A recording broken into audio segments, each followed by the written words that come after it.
Sir, आज की class में जो हम टॉपिक स्टार्ट करेंगे वो मेरा फंक्शन टॉपिक रहेगा। क्या रहेगा सर? Topic function. तो सर फंक्शन होता क्या है ये देखेंगे सर। तो फंक्शन के लिए सर फंक्शन क्या होता है? It is a block of statement. क्या होता है? It is a block of statements. ठीक है, block of statements which are used for a specific task. ठीक है, विच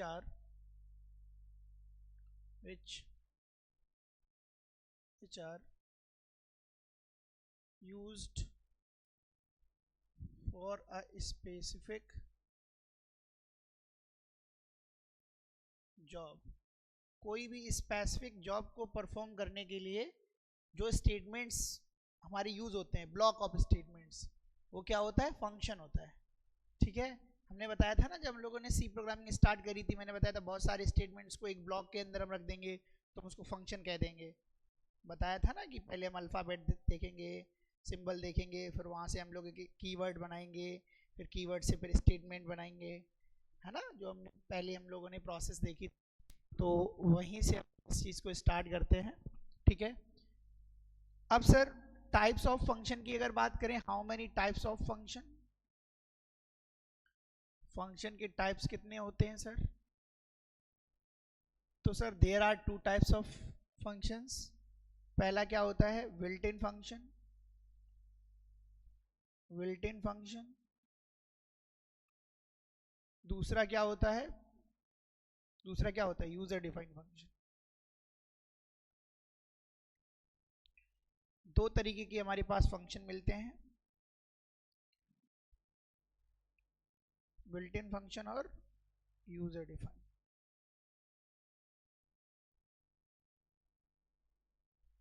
सर बिल्ट इन फंक्शन क्या होते हैं? बिल्ट इन फंक्शन को हम लोग प्री डिफाइंड फंक्शन भी बोलते हैं। जो पहले से क्या होते हैं? प्री डिफाइंड फंक्शन होते हैं। और इन्हीं को हम लोग लाइब्रेरी फंक्शन भी कहते हैं। इन्हीं को हम लोग क्या कहते हैं? Library function. जैसे बिल्ट इन फंक्शन में आप लोगों ने पढ़ा है प्रिंटफ, जो ऑलरेडी डिफाइन है, मुझे डिफाइन करने की ज़रूरत नहीं है।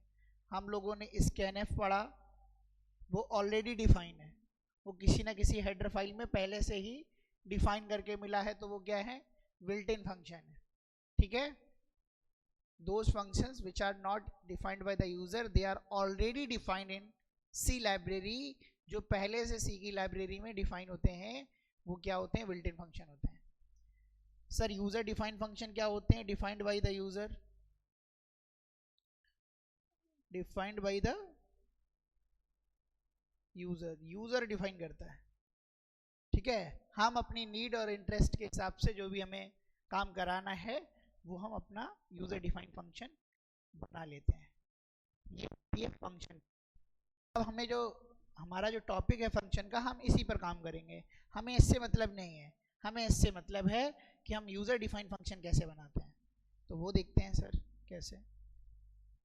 तो सर जब भी हम यूजर डिफाइंड फंक्शन पे काम करते हैं, याद रखना, जब भी हम यूजर डिफाइंड फंक्शन पर काम करते हैं तो we always need to remember three things.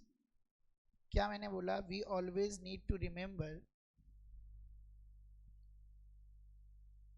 when we are working on user defined function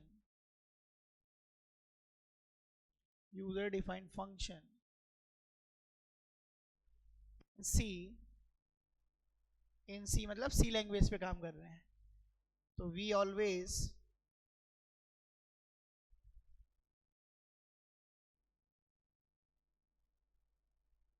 always need to remember three things. कितनी चीज़ों की ज़रूरत है याद रखने की? Three things. कौन कौन सी चीज़ें हैं सर? सर सबसे पहली चीज़ function declaration. Function declaration. Sir number दो क्या है? ये शॉर्टकट लिखा हुआ है फंक्शन। फंक्शन,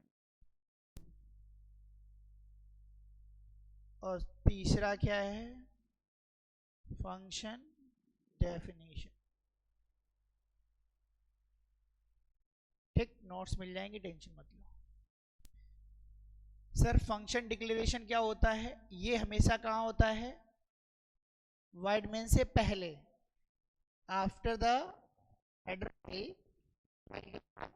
और वाइड मेन से पहले, तो before the main method, main method या फिर फंक्शन बोल सकते हो आप, मेन फंक्शन से पहले। ठीक सर, इसका सिंटेक्स की अगर बात करें तो सिंटेक्स इरेज करना पड़ जाएगा। सिंटेक्स के लिए मैं सिंटेक्स यहाँ लिख देता हूँ।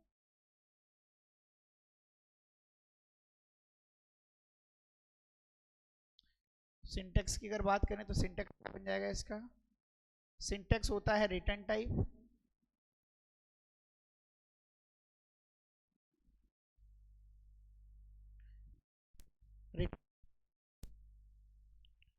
साउंड स्लो हो रही है हा? ना, हमारे पास आता है रिटर्न टाइप, ठीक है, रिटर्न टाइप और फंक्शन नेम और parameter list, parameter type list, parameter type list और सेमीकोलन, ये चीज। रिटर्न टाइप क्या होगा, जैसे सपोज इंट है ना, फ्लोट, फंक्शन का नाम मैं डिफाइन करूंगा, ठीक है। Parameter list according to the problem, question क्या कहता है उसके हिसाब से पैरामीटर लिस्ट रखते हैं। ठीक, अब सर बात करते हैं किसकी, फंक्शन कॉलिंग। ये कहाँ होती है, कहाँ होती है, इनसाइड दी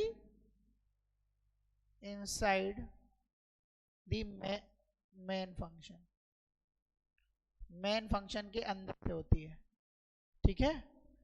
अभी मैं इसका सिंटेक्स बताता हूँ। फिर आता है हमारे पास सिंटेक्स, अभी यहीं लिख देते हैं हम लोग। इसमें क्या होता है सर सिंटेक्स में, इसमें सिर्फ फंक्शन का नाम आता है, इसमें फंक्शन का नाम आता है और पैरामीटर लिस्ट आती है, और क्या आता है सर, पैरामीटर लिस्ट आती है, सेमीकोलन। ये आपका इसका सिंटेक्स हो जाता है सर। ठीक, तो sir inside the main function, main function में वो कहीं से भी स्टार्ट कर सकते हैं। कॉलिंग जो प्रोसेस है वो मेन फंक्शन के अंदर हम कहीं से भी जहां हमें नीड पड़ेगी वहां से हम फंक्शन को कॉल कर लेंगे।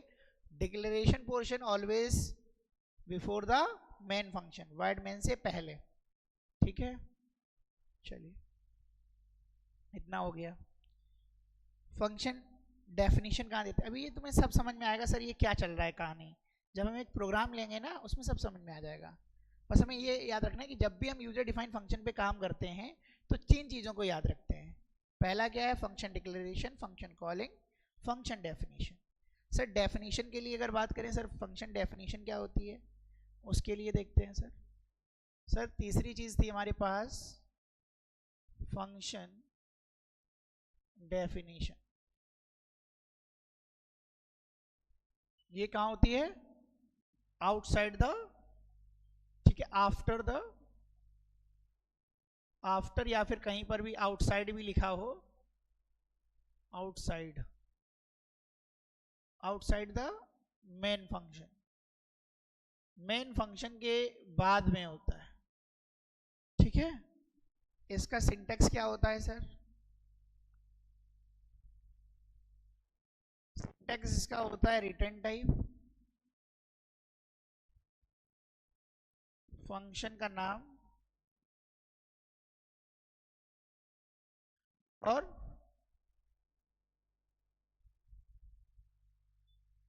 पैरामीटर लिस्ट, और उसके बाद यहाँ पर उसके स्टेटमेंट्स जो भी हमें काम कराना है। तो ये क्या हो गया सर, ये हमारे पास हो गया इसका सिंटेक्स। ठीक है। Return type, function name. अब चीज़ याद रखना, देखिए अगर मैं पीछे बात करूं तो फंक्शन नेम यहाँ पर भी है, फंक्शन नेम यहाँ पर भी है और फंक्शन नेम यहाँ पर भी है, तो तीनों जगह फंक्शन का नाम क्या होना चाहिए, सेम होना चाहिए, ठीक है ना। रिटर्न टाइप वहाँ पर भी था, रिटर्न टाइप यहाँ पर भी है, तो रिटर्न टाइप ऑलवेज भी सेम, ठीक है। जो डिक्लेरेशन में रिटर्न टाइप थी वही आपकी डेफिनेशन में भी होनी चाहिए। क्लियर? नहीं समझ में आया? ठीक। अब सर क्या करते हैं, छोटा सा प्रोग्राम ले लेते हैं ना। सर हमारे पास क्या है, जैसे समझना,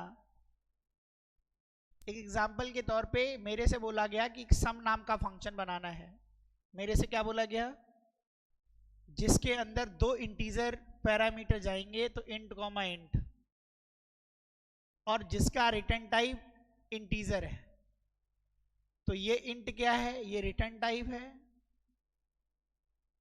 ये क्या है, ये फंक्शन का नाम है, और ये क्या है, पैरामीटर टाइप लिस्ट। ये क्या है,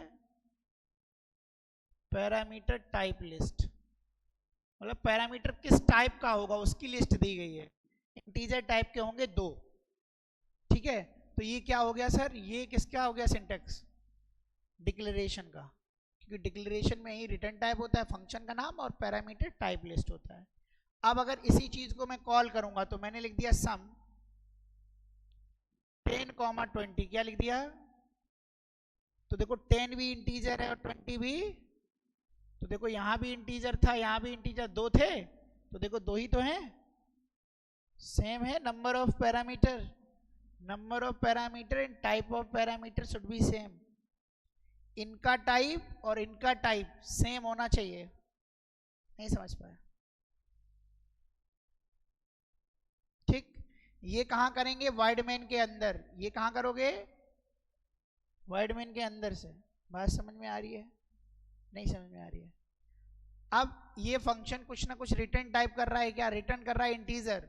जब ये फंक्शन रिटर्न करेगा इंटीजर, कैसे, जहां से कॉल, जहां से डेफिनेशन से रिटर्न करेगा। जब कुछ रिटर्न करेगा तो इसको स्टोर करने के लिए कोई वेरिएबल चाहिए, कोई सी वेरिएबल ले लिया, तो रिजल्ट किस में स्टोर हो जाएगा, सी में।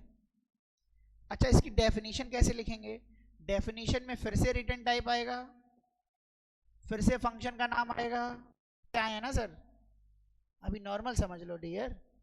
सम, अब यहां पर इंट ए कॉमा इंट बी क्या आएगा, जो ये 10 था वो किस में चला जाएगा, जो 20 था वो किस में चला जाएगा। सर ये कौन सी बात हो गई, चला जाएगा क्या होता है, हमेशा याद रखना, जो कंट्रोल होता है वो कॉलिंग से हमेशा डेफिनेशन में ट्रांसफर हो जाता है। कॉलिंग से कंट्रोल सीधा कहाँ आता है, डेफिनेशन पर। डेफिनेशन पोर्शन ये है हमारा, इसके अंदर आप कुछ भी करा रहे हो, आप क्या करवा रहे हो, रिटर्न a प्लस बी, क्या करा रहे हो, तो a प्लस बी, जो भी a में आया 10, b में आया 20, दोनों ऐड किए, कितना बन गया, रिटर्न लगा है। अच्छा सर, रिटर्न कब लगाना है कब नहीं लगाना है, इस पर भी हम लोग अभी आगे चर्चा कर लेंगे। ठीक, अभी ये समझ लो, अगर यहाँ पर वाइड के अलावा कुछ भी रिटर्न टाइप होता है, वाइड के अलावा, एक वाइड नहीं होता है ये वाला, इसके अलावा अगर कोई सा भी रिटर्न टाइप होता है तो हम रिटर्न स्टेटमेंट लगाते ही हैं। समझ पाए? वाइड का मतलब होता है नल, मतलब फंक्शन कुछ भी रिटर्न नहीं कर रहा। अगर वाइड के अलावा यहाँ फ्लोट है, इंट है, कैर है, कुछ भी है, तो हमें क्या लगाना पड़ेगा। अच्छा, रिटर्न भाई साहब का काम क्या है, इन भाई साहब का काम ये है, जहां से ये फंक्शन, फिर समझो मेरी बात, रिटर्न भाई साहब का काम क्या होता है, हर एक चीज में समझा रहा हूँ बिल्कुल कायदे। स्टेटमेंट का काम क्या होता है, या लो भैया, रिटर्न का मतलब जहां से ये फंक्शन, जहां से ये फंक्शन कॉल होता है, कहां से कॉल हुआ था, कॉलिंग से हुआ था ना, वहां पर इस चीज की वैल्यू को भेज देता है। रिटर्न स्टेटमेंट क्या करता है, इस वैल्यू को कहां भेजता है, जहां से ये फंक्शन तो ये 30 कहाँ जाएगा, यहाँ पर, तो 30 यहाँ आ जाएगा। अच्छा अब ये 30 किस में चला, नहीं समझ पाया, कहानी समझ में आ रही, कहाँ कहाँ कैसे चलेगा। ठीक, तो ये बहुत ही इजी था, इसमें कुछ था करने को।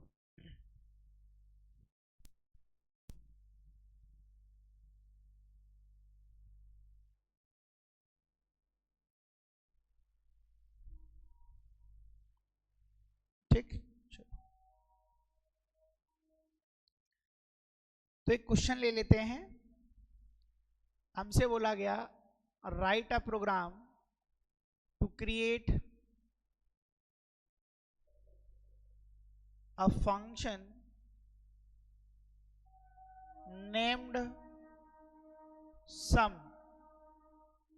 क्या कह रहा है, एक प्रोग्राम करना है जिसमें आपको क्या करना है, एक फंक्शन क्रिएट करना है जिसका नाम क्या होगा, फंक्शन नेम्ड, मतलब जिसका नाम क्या है, सम है, और विच एक्सेप्ट, और क्या कह रहा है आगे, which accept two integer numbers बोल सकता है, पैरामीटर बोल सकता है, आर्गुमेंट्स बोल सकता है,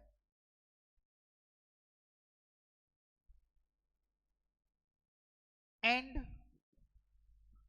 return the sum of those arguments।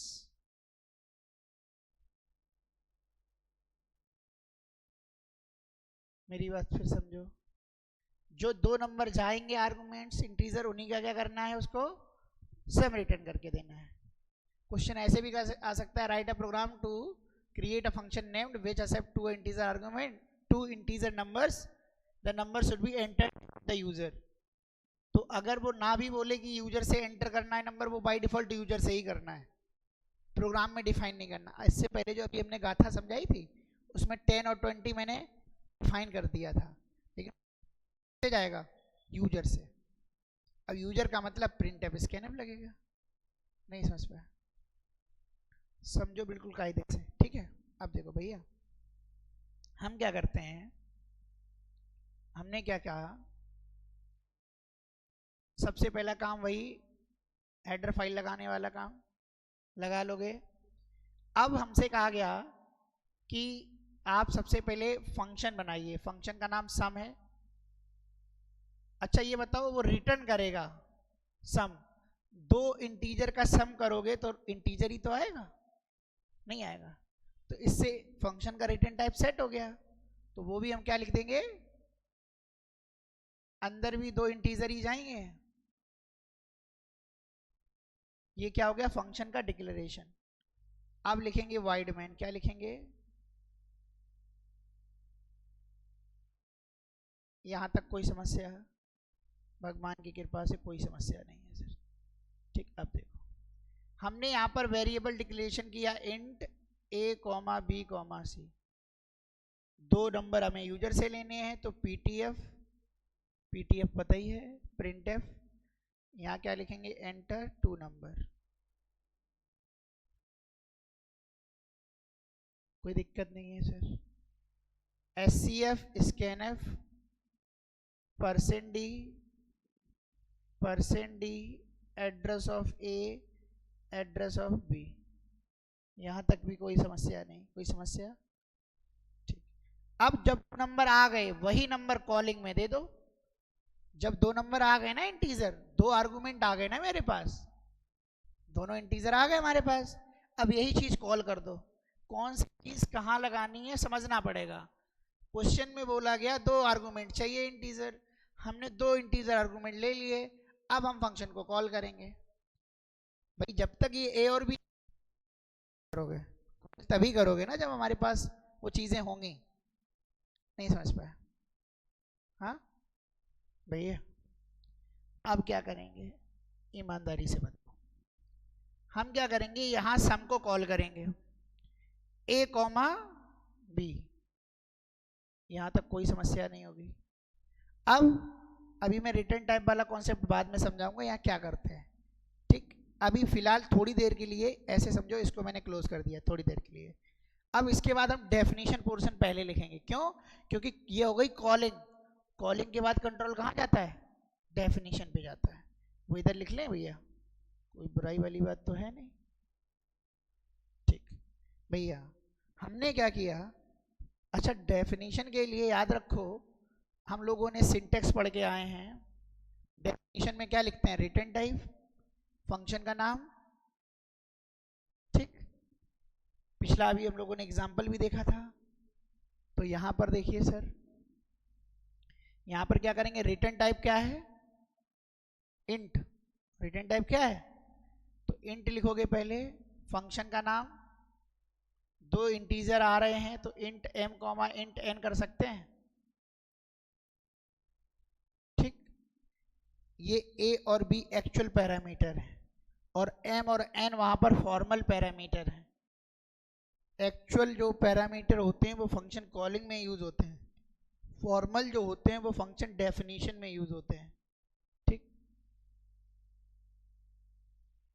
यहां तक कोई समस्या नहीं। अब क्या किया, अब एक काम कर सकते हैं, हमें समिट करना है तो चाहो तो एक लोकल वेरिएबल ले लो यहां इंट t करके, और t equals to m plus n, फिर आप रिटर्न कर देंगे क्या? t को। किसको रिटर्न कर दोगे? t को। क्यों? क्योंकि t के पास क्या है? रिजल्ट। अच्छा बताया, अगर यहाँ रिटर्न टाइप वाइड है नहीं लगाना है, यहाँ वाइड नहीं है, इंटीजर है तो लगाना पड़ेगा। अच्छा देखो जरा, ये जो t है इसका भी रिटर्न टाइप, डेटा टाइप क्या है? और जो ये भेज रहा है वो भी क्या है? ये सेम होना चाहिए, ये भी याद रखना। तो ये t कहाँ जाएगा? जहां से ये फंक्शन कॉल कहाँ से हुआ है। अच्छा जब ये यहाँ पर वैल्यू भेज देगा तो इसको स्टोर करने के लिए भी तो कुछ चाहिए, नहीं समझ पाए। यहाँ से कोई वैल्यू आएगी डियर, वो वैल्यू यहाँ रख जाए, इंटरनली काम होगा ये। अब जो जैसे मैंने आपसे बोला कि यार मेरे बैग में आज बहुत स्पेस नहीं है, मेरी एक बुक लेके चले जाइए आप क्या करेंगे? आप वो बुक लेके जाएंगे। कल जब हम आपसे रिटर्न मांगेंगे तो क्या बोलेंगे सर कि भैया आयुष आपको कॉपी वो रिटर्न करनी है, तो आप क्या बोलोगे? सर आपके बैग में आज स्पेस है, मतलब उसको ऑक्यूपाई करने के लिए, उसको स्टोर करने के लिए स्पेस है क्या? तो मतलब जब ये फंक्शन रिटर्न कर रहा है डियर, जब ये फंक्शन, मेरी बात फिर पकड़ो मैं क्या कह रहा हूँ, जब ये फंक्शन ये t रिटर्न करेगा, ये फंक्शन कहाँ पर? कॉलिंग पे। तो यहाँ पर स्टोर करने के लिए कुछ होना चाहिए, या तो डायरेक्ट प्रिंट एफ में कॉल करता। तो हम क्या करेंगे, इंटरनल हम क्या करेंगे, हम इसको स्टोर कर लेंगे। कैसे? इस सी वेरिएबल, किसमें स्टोर कर लिया? सी डिक्लेयर कर चुका हूं मैं। अब प्रिंट कर देंगे, अभी प्रिंट नहीं हुई है, वैल्यू प्रिंट नहीं हुई है डियर। अब समझो मेरी बात, पीटीएफ लगाएंगे तो एक मैसेज दे सकते हो। मेरी बात नहीं समझ में आ रही? मैसेज दे सकते हैं ना, सीखा है मैसेज देना, कोई दिक्कत नहीं है। सी नॉर्मल प्रिंट हो जाएगा। अब गेट सी एच, बस ये वाला जो है इसके नीचे समझ लो। मेरी बात नहीं समझ में आ रही है? अब प्रोग्राम के दो भाग हो गए, एक ये कॉलिंग एरिया हो गया, एक डेफिनेशन एरिया हो गया। मेरी बात समझ पाए? उसी प्रोग्राम के दो भाग हो गए। प्रोग्राम मेन से रन करेगा, सबसे पहले एक मैसेज आएगा, 2 नंबर आप डालोगे, तुरंत जैसे ही एंटर करोगे, सपोज आपने यहाँ पर a इक्वल्स टू 10 दिया, b इक्वल्स टू 20 दिया, सपोज, मान सकते हैं क्या? इस बात को मानते हो? ठीक सर, यहाँ पर इसका मतलब है सम यहाँ से कॉल होगा, सम 10, 20 कॉल होगा सर। 10 कैसा है? इंटीजर। 20 कैसा है? ये 10 कहाँ पहुँच जाएगा और ये 20 कहाँ पहुँच जाएगा? कोई समस्या? भगवान की दया से यहाँ 10 क्या हो जाएगा? ऐड। नहीं समझ में आ रहा है? हाँ नहीं समझ में आ रहा है? अब ये 30 कहाँ आ जाएगा? इस जगह आ जाएगा। 30 किस में स्टोर हो जाएगा? अब सी यहाँ क्या हो जाएगा? समझ में आया? ठीक, बन रहा है सर? आएगा सर, समझ में आएगा, 110% आएगा, बस समझने की कोशिश तो करनी पड़ेगी भैया। बहुत आसान है, बहुत आसान है। कब आसान है? अगर उसको आसानी से समझोगे तो, नहीं तो टफ तो दुनिया है, हर एक चीज टफ है। नहीं सिंपल फिर कहाँ से लेके आएंगे? क्यों भैया, सिंपल कुछ होता है क्या? ठीक, समझ में आ गया? ठीक, पीडीएफ एक्सपोर्ट करके मिल जाएगी सभी को, टेंशन मत लो। हाँ, अब सर इसी में क्या है, एक फैक्टोरियल का प्रोग्राम करते हैं। ठीक है, एक प्रोग्राम करते हैं जो हमको क्या करेगा, to print the factorial of a number. जब रिटर्न नहीं लगाना है, इसके लिए कुछ लिख लो। क्वेश्चन कह रहा है, write a program to create a function named fact. क्या बोल रहा है फंक्शन का नाम? फैक्ट, विच प्रिंट या display, which display the factorial of a number. ठीक, एक नंबर क्या क्या करेगा, वो फैक्टोरियल डिस्प्ले करेगा। फैक्टोरियल का प्रोग्राम हम लोगों ने नॉर्मल बना रखा है, अब वही काम फंक्शन से करना है। एक नंबर का निकालना है तो वो नंबर यूजर देगा, वही नंबर फिर पास करना पड़ेगा, वो इंटीजर नंबर होगा। अच्छा, इसमें कहीं रिटर्न बोला है क्या? जब रिटर्न नहीं बोला तो रिटर्न टाइप क्या रखना है? वाइड।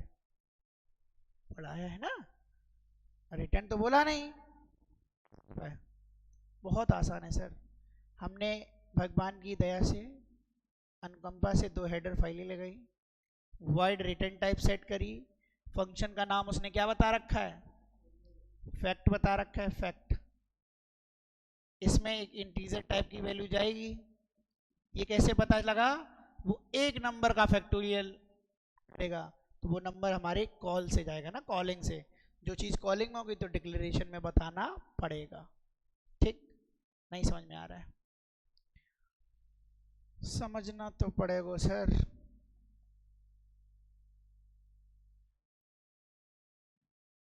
ठीक, हमने क्या किया, इंट एन एक नंबर लिया यूजर से, पीटीएफ कराया, कैसे? एंटर नंबर, एक मैसेज आया, नहीं आया? एससीएफ %d कराया एड्रेस ऑफ एन के साथ। ठीक, अब क्या करना पड़ेगा? Function call. फंक्शन का नाम क्या है? फैक्ट। तो देखिए सर, हमने क्या किया, फैक्ट एन, ये कॉलिंग हो गई। यहाँ कुछ आएगा रिटर्न तो कुछ करेगा नहीं, क्योंकि क्या है? ठीक, तो यहीं गेट ch लगा दें, कोई दिक्कत नहीं है। माइंड थोड़ा करेगा ना, नहीं तो थोड़ी रोक, क्योंकि हम तो कंप्यूटर पे करेंगे ना, तो हमारे पास चॉइस है ना, हम कर्सर एरो की से अप एंड डाउन जा सकते हैं, तो हमें लड़ाई झगड़े की कोई बात ही नहीं करनी। जब प्रैक्टिस करते रहोगे तो ऑटोमेटिक सेट हो जाएगा कि सर हमें इसके आगे लिखना है कुछ या नहीं लिखना है। तो उसके लिए आपका 1-2 क्वेश्चन की प्रैक्टिस करोगे, एक माइंड सेट करोगे तो चीज़ें क्लियर हो जाएंगी। ठीक है, अब देखिए सर, अब इसकी डेफिनेशन लिखनी है तो रिटर्न टाइप पहले, तो जो रिटर्न टाइप यहाँ थी वो वाइड, फंक्शन का नाम जो वहाँ था। अब ये n जा रहा है, ये एक्चुअल है, फॉर्मेट में पेस्ट होगा, तो इंट m। सर कह दो बार बार m क्यों आ रहे? अरे भैया ये वेरिएबल है, इसकी जगह तुम कुछ भी रख दो। नहीं समझ पाए? ये फॉर्मल आर्गुमेंट है, इसमें आप कुछ भी लिख सकते हो, इसमें लड़ाई झगड़े की कोई बात नहीं है। ठीक, मेरे हिसाब से कहानी समझ में आ रही होगी है। अब देखिए सर, फैक्टोरियल का प्रोग्राम आता है 5 इंटू 4 इंटू 3 ऐसे करना है। तो आप क्या करेंगे, आपने क्या किया, इंट आई एक नंबर लिया है ना, कामा एफ इक्वल्स टू 1 ले लिया, फॉर लूप चलाया। देखिए क्लास, आपने क्या किया,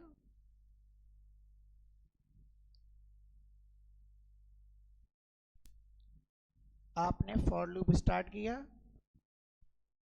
क्या बना दिया, बना दिया। तो 5 आई बन गया। कब तक आई ग्रेटर रहे, इक्वल रहे, कब तक, 1 तक।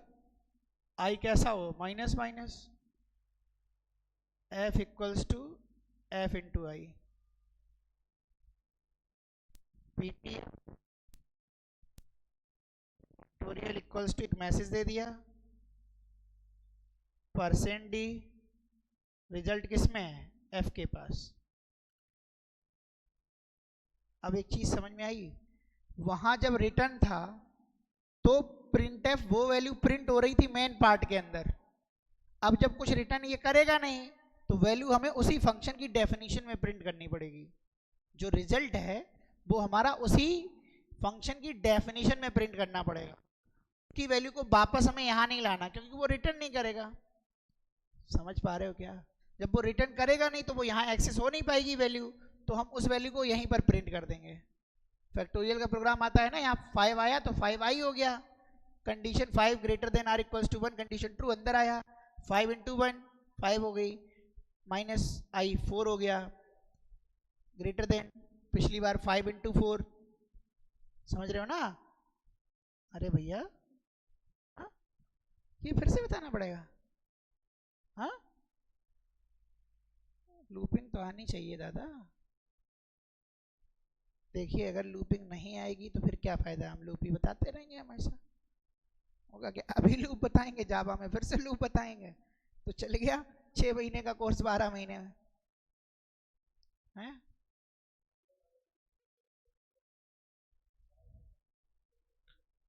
भैया हमारे सुबह में बहुत एकदम ताबड़तोड़, कोई टेंशन नहीं, सर चलने तो 6 महीने हो जाए, 1 साल हो जाए, 2 साल हो जाए घर वालों से एकदम बाकायदा वीजा बनवा के आए हैं, गांव से ये वीजा बनवा के आए। जैसे जब हिंदुस्तान का व्यक्ति जब दूसरे देश में जाता है तो वीजा बनवाता है रहने के लिए, वैसे इन्होंने घर से वीजा बनवा के लेके आए कानपुर आने के लिए, गांव से, कानपुर देहात से कानपुर आने के लिए, हाँ बांदा से, वर्ष कानपुर देहात से वीजा बनवा के आया है कानपुर में जाने के लिए है? कर लेना चाहिए। अब वहां पर भी सी प्रोग्रामिंग करेंगे क्या, है? नहीं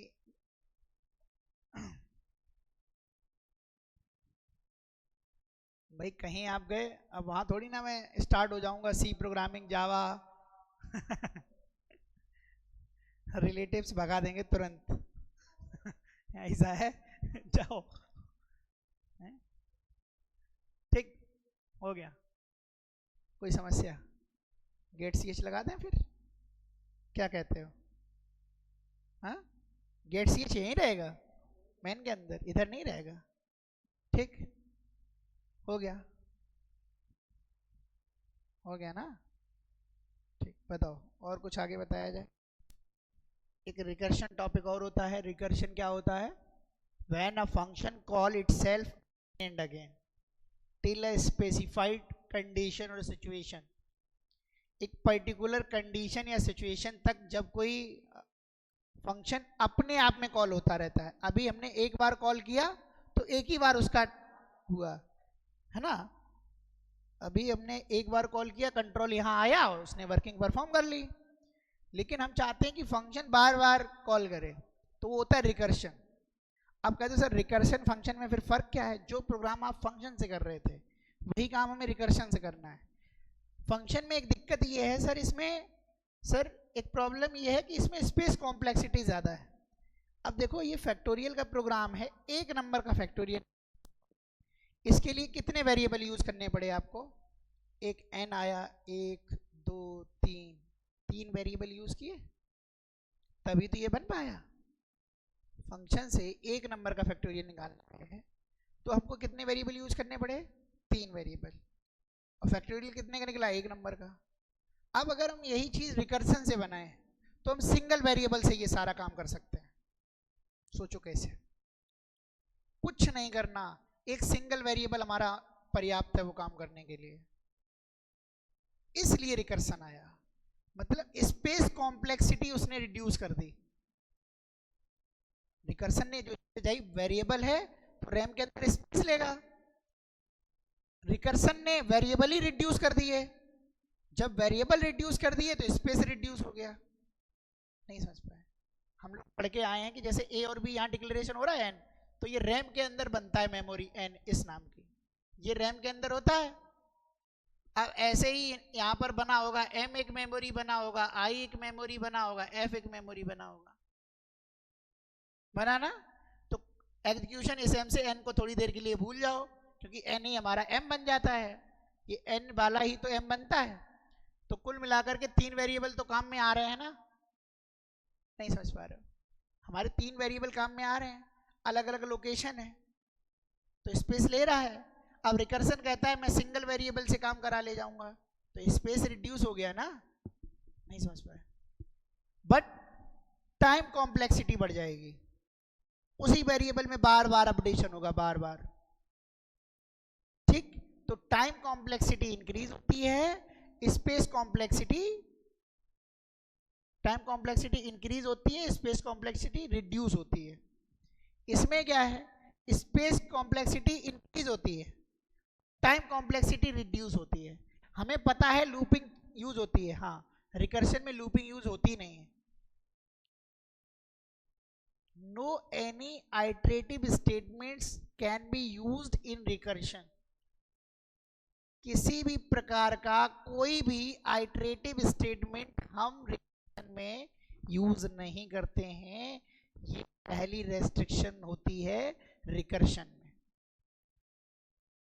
नहीं समझ पाए? ठीक? तो रिकर्शन की गाथा हम लोग कल की क्लास में करेंगे, ठीक है? थोड़ा सा माइंड सेट करके आइएगा, फंक्शन को देख के आइएगा, कुछ नहीं है, बहुत आसान है सर फंक्शन, ठीक है? फंक्शन में हम लोगों ने देखा क्या था? फंक्शन में हम लोगों ने फंक्शन की डेफिनेशन देखी। फंक्शन एक ब्लॉक ऑफ स्टेटमेंट होता है। टाइप ऑफ फंक्शन में there are 2 type of function, ठीक है? तो फंक्शन हम लोगों ने फिनिश कर लिया आज की क्लास में। कल की क्लास में हम लोग रिकर्शन देख लेंगे। हमें यूजर डिफाइंड फंक्शन पे काम करना था। इसमें हम लोगों ने यूजर डिफाइंड फंक्शन पे जब काम करेंगे तो मैंने बताया 3 चीज़ों को याद रखना है, ठीक? फंक्शन डिक्लेरेशन, कॉलिंग और डेफिनेशन, ठीक? हम लोगों ने सभी के देखे। दूसरी ये, ठीक है,